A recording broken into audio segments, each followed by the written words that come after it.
African American Cultural and Historical Museum of Washtenaw County is finally going to get a permanent home. The museum is going to celebrate its grand opening at the Byrd Center in Ann Arbor in November. Founded 31 years ago, the museum has a collection of artifacts, photos, oral histories, documents, and other items that are donated from the African American community.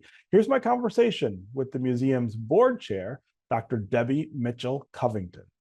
Tell me the story about this African American History Museum that is going to open in Ann Arbor. Yes, so the museum started in 1993, and there was a gathering of the AKAs in Ann Arbor. It's the Delta Psi Omega chapter of the Alpha Kappa Alpha sorority. It was their Founders Day in 1993, and their guest speaker was Dr. Margaret Taylor Burroughs, she was the keynote speaker, and she challenged those in the audience to start an African American museum in our community. So she challenged those folks in the audience, and they took the challenge. A few dedicated folks took on the challenge, and they started a museum right after that. And since it started, the museum has presented over 100 programs and events and curated exhibits throughout the county. And we've collaborated and partnered with several arts and culture institutions in the city and organizations. We've had rich partnerships with the University of Michigan, several of the departments, and we've also partnered with other arts organizations through Eastern Michigan University's Museum Studies program as well.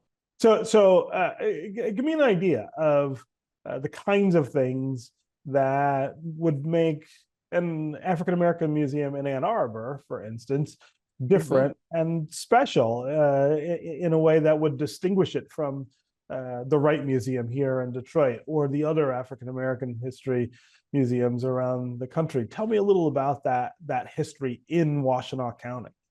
So the thing that makes our museum unique is that we really focus on local history.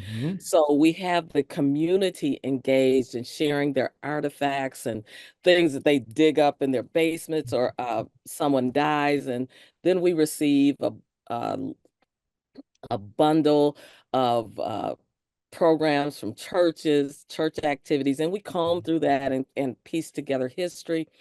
And we started a Underground Railroad tour, and it's called the Journey to Freedom Underground Railroad Tour of Washtenaw County. And it's officially registered with the U.S. Parks National Underground Railroad Network to Freedom program, and that happened in 2004.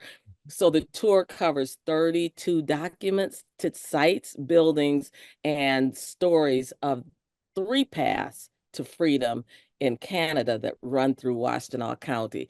So because we're situated so close to Detroit, this was right along the path to the Underground Railroad. Many people don't realize that a lot of the Black settlement in Ypsilanti in particular was people who ran away from slavery and self-emancipated and ended up in Ypsilanti. You may be familiar with the fact that Elijah McCoy and his family lived here. So there's rich history around that. And the other thing that I found very interesting was, as we're talking in this age of diversity, equity, and inclusion, my high school I'm a local resident. I grew up in Ann Arbor, and my high school reunion came about, and some of my white school classmates were like, we have been doing diversity in Ann Arbor for a long time. They weren't aware that the Underground Railroad ran through Ann Arbor. So those are some of the things that make it unique. Yeah. So let's talk about this physical space, what that means to the museum and what people will experience. I love that question. So for 28 years, we operated as a museum without walls. And in 2021, we leased a space in Ann Arbor, and we immediately began to look for a permanent home. So in 2022, we purchased a 140-year-old farmhouse that was owned by Dr. David Bird and his wife, Letitia Bird. And Letitia is one of the founding members of the museum. And her desire was always that that building would be the permanent home for the museum. So in 2022, we were able to purchase the building outright for cash. So there's no overhead. So that you can Important. imagine what that means. That's very important. Exactly. Yes. And because we're a 501c3, it's a tax exempt property. So we are just really on great financial footing to Mhm. be able to move forward and there's nothing like ownership. Yeah. There's nothing like ownership. So this is a place that will be a gathering space for the community. I can envision Saturday morning chess games with young men and young women and older men and older women in the space, playing chess and just passing on that generational wisdom. It means that we can have all kinds of programming that we were limited by our other space. Mhm. And, so we have plenty of parking. We're looking forward to the multiple types of exhibits that we will do. Our opening exhibit is called Holding Space for African American History. Mm. And in each of our galleries, there will be a piece of the history of the museum and the people from the community and their lives. So we're really excited about our November opening. Yeah, yeah. So the idea of an African American history museum in Ann Arbor is huge for African Americans, but it seems to me that it's also important for the entire population to be able to experience and understand and learn about uh, how important African American presence is and has been in a place where not everybody thinks of that issue when they think about that place.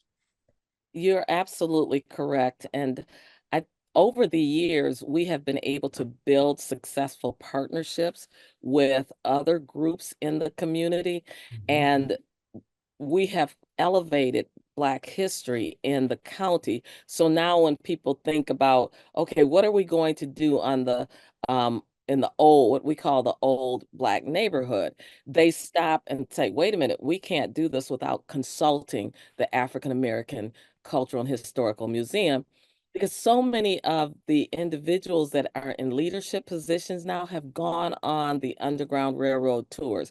They toured our exhibits in the leased space. So, and also we offer tours and history lessons for students in the public schools. So it definitely has impacted the larger majority, and it's becoming more and more critical as we see the erosion of progress because of this anti-woke, anti-DEI Mhm. movement across the country. So museums like ours become even more important to the African American community, but also to the broader community.